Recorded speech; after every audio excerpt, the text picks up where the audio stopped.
Hey guys, আসসালামু আলাইকুম। আজকের ভিডিওটা তোমাদের জন্য একটু স্পেশাল বিকজ আমি এইবার ঈদে কোথায় ঘুরতে গিয়েছিলাম সেটাই তোমাদের সাথে শেয়ার করব, এবং প্রত্যেকটা রাইডের প্রাইস এবং কতটুকু খরচ হয়েছে সব কিছু তোমাদের সাথে একদম ডিটেলসে শেয়ার করার ট্রাই করব। তো ফার্স্টে আমরা বিকেল বিকেল বাসা থেকে বের হয়ে গেছি। এটা হচ্ছে শরীফ ফুড কোর্ট, কেরানীগঞ্জের। এখানে তোমাদের যেখান থেকে আসো ওই অনুযায়ী তোমাদের ভাড়া যাবে। তো এন্ট্রি ফি ছিল 50 টাকা। 50 টাকা এন্ট্রি ফি দিয়ে আমরা ঢুকে পড়লাম। ঢুকে ফেরিস ওয়েল ছিল একদম এন্ট্রেন্সের সামনে। ফেরিস ওয়েলের প্রাইস ছিল 80 টাকা। সাজেস্ট করব উঠবা, কারণ এখানে রাত্রে যে ভিউটা ফেরিস ওয়েল থেকে একদম অসাধারণ ছিল। ফেরিস ওয়েলে এই ভিউগুলো নিতে নিতে এর মধ্যে আমরা সেকেন্ড যে রাইডটায় উঠি সেটা হচ্ছে বাম্পার কার। এটার প্রাইস ছিল 150 টাকা।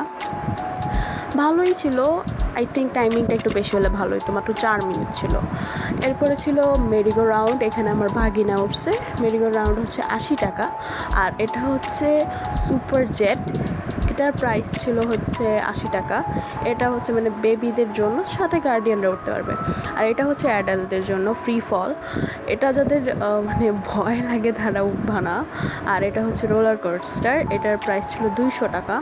ভালোই ছিল, লাইক অনেক সুন্দর একটা এক্সপিরিয়েন্স ছিল। এটা যখন উঠছে অনেক ভালো লাগছে, অ্যান্ড অনেক বড়ও ছিল। তারপরে এটা রেঞ্জার। এটার প্রাইস ছিল 120 টাকা। এটাও ওয়ান্ডারফুল একটা এক্সপিরিয়েন্স বলা যায়। ভয় লাগলে অবভিয়াসলি তোমাদের না করবো যে এগুলোতে উঠবা না, বা হার্টের প্রবলেম থাকলে, বাট এমনিতে ইটস এ গুড চয়েস। আর এটা জম্বি হাউস, 200 টাকা।